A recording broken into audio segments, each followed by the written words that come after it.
I now call this meeting of the Lafayette Public Utilities Authority to order. We welcome you to the LPUA meeting. We, as your representatives on the LPUA, welcome your involvement and encourage your participation. This meeting is a public hearing. If you wish to address the LPUA on any item on the agenda, please fill out a blue Request to Address the LPUA form, noting the agenda item number. The blue form is available in the foyer, and you should submit it to the council clerk, Ms. Veronica L. Williams, seated to my left in the middle, prior to the call on the agenda item. It's important to fill in the blue form completely and note the agenda item, the specific agenda item number about which you wish to speak. If the card is not legible to the clerk, you will not be given the opportunity to speak. If you have materials you wish to submit to the LPUA, please give those to Ms. Williams along with your blue form. In an effort to allow everyone an opportunity to be heard, the 5-minute rule will be in effect. Speakers shall refrain from debating, personal attacks, and from making confrontational or derogatory comments. I'm requesting that the first row to my left be used for media only. Food and drinks are not allowed in the auditorium, and all phones and electronic devices shall be silenced from this point forward. I'm also requesting that anyone who approaches the LPUA state their name and the title for the official record. Our meeting procedures are by resolution and not by Robert's Rules of Order.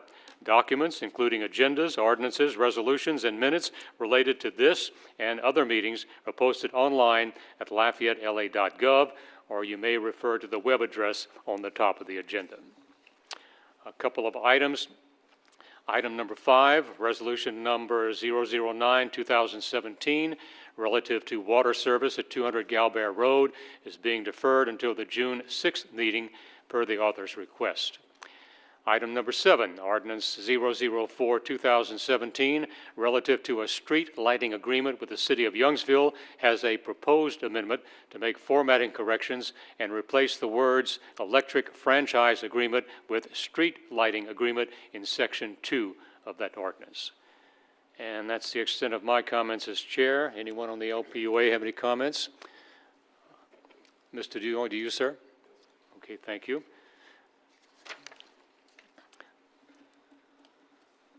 The next portion of the agenda is for comments from the public on matters related to the Lafayette utility system. Do we have any blue cards?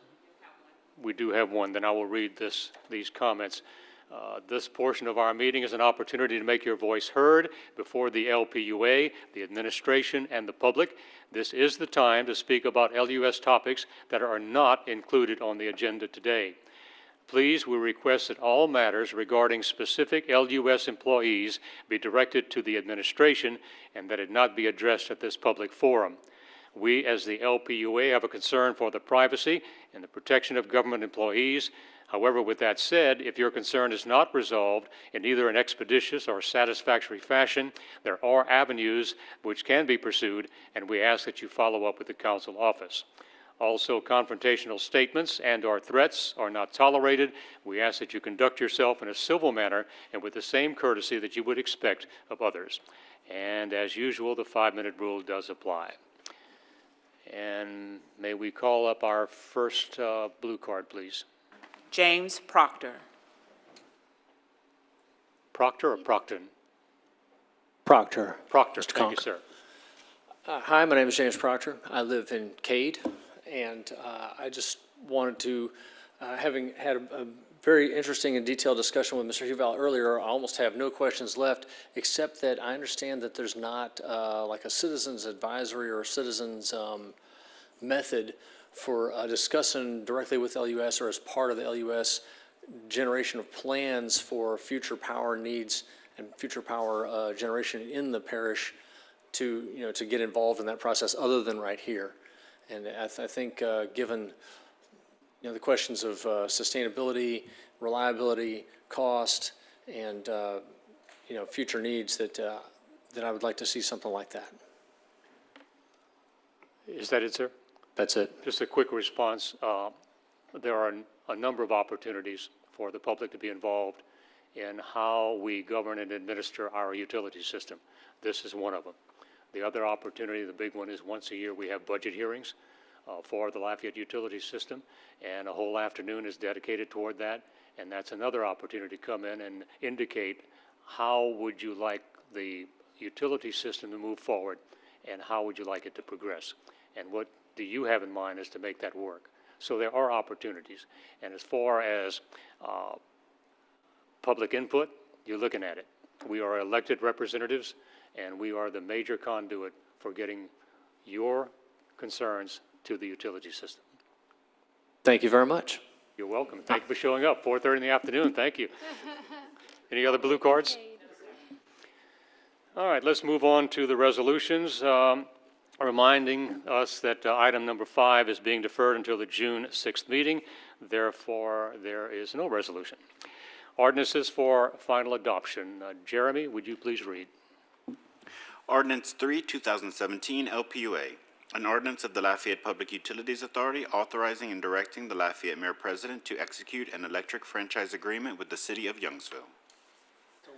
Moved by Mr. Boudreau, seconded by Mr. Lewis, and I should have prefaced that by saying this is a public hearing. Blue sheets available for anyone wishing to address the LPUA, and the 5-minute rule does apply.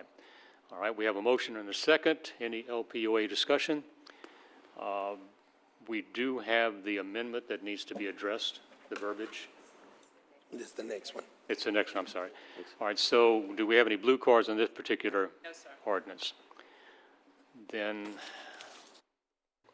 if there are no comments from nothing from the LPUA, let's call for the vote, please. District 3? Yes. District 4? Yes. District 6? Yes. District 7? Yes. District 8? Yes. Motion is approved. Okay, Jeremy? Ordinance 4, 2017 LPUA, an ordinance of the Lafayette Public Utilities Authority authorizing and directing the Lafayette Mayor President to execute a street lighting agreement with the City of Youngsville. Moved by Mr. Boudreau, second by Ms. Cook. I read the amendment and I'll offer the amendment as well. And Mr. Boudreau offers the amendment as well. Ms. Cook, do you agree? All right, so we have, first, let's vote on the amendment. Do we have any blue cards on the amendment? No, sir. All right, then let's call for the vote, please. District 4? Yes. District 6? Yes. District 7? Yes. District 8? Yes. District 3? Yes. Motion to amend is approved. We now have an ordinance with an amendment. Do we have any blue cards on that? All right, then let's call for the vote, please. District 4? Yes. District 6? Yes. District 7? Yes. District 8? Yes. District 3? Yes. Motion to adopt as amended is approved. And that takes care of all the resolutions and ordinances. The final item on our agenda is a director's update. Mr. Hubal?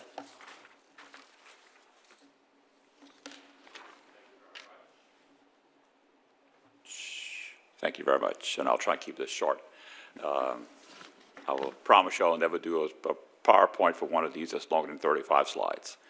And I know if I do anything even close to that, I'd be in trouble. So I'll just kind of remind you, some of the things we discuss each year at budget time has to do with reliability of power, because I have noted through my tenure here that the most important thing that customers want is to make sure the services they're getting from us are working when they want them to work.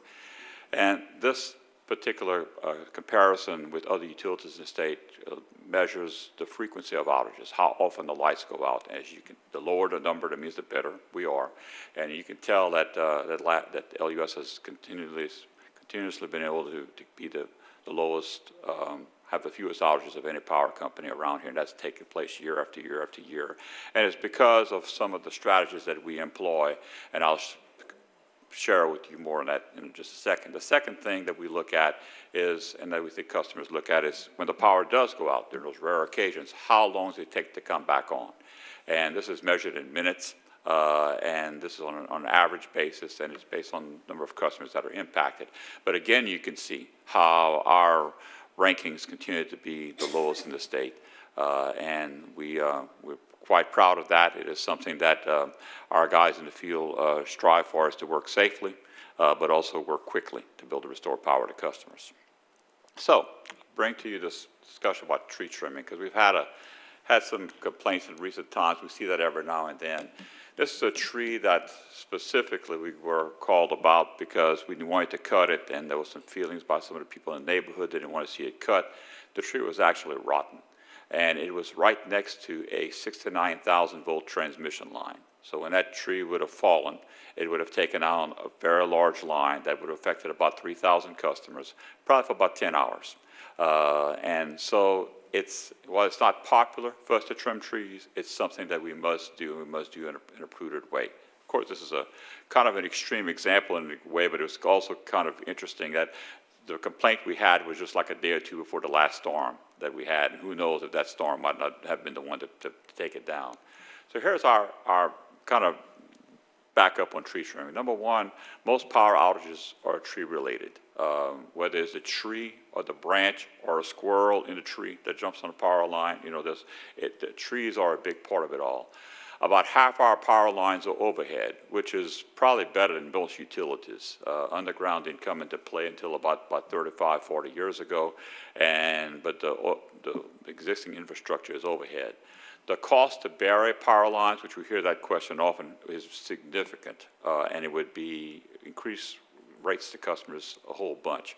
By example, this is an extreme one, but 1 mile of power lines along Johnson Street, $24 million to bury that.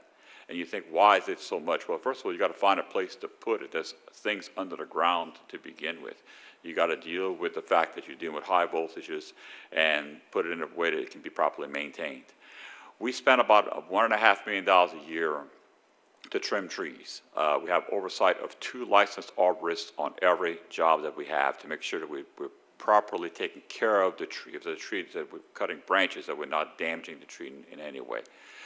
The trees are scheduled to be trimmed every 5 years, and we trim them sufficiently to allow for annual growth. So if I guess we could try and trim them every year, but then the cost to do it would be much higher. This is kind of an industry standard, about every 5 years to get that done.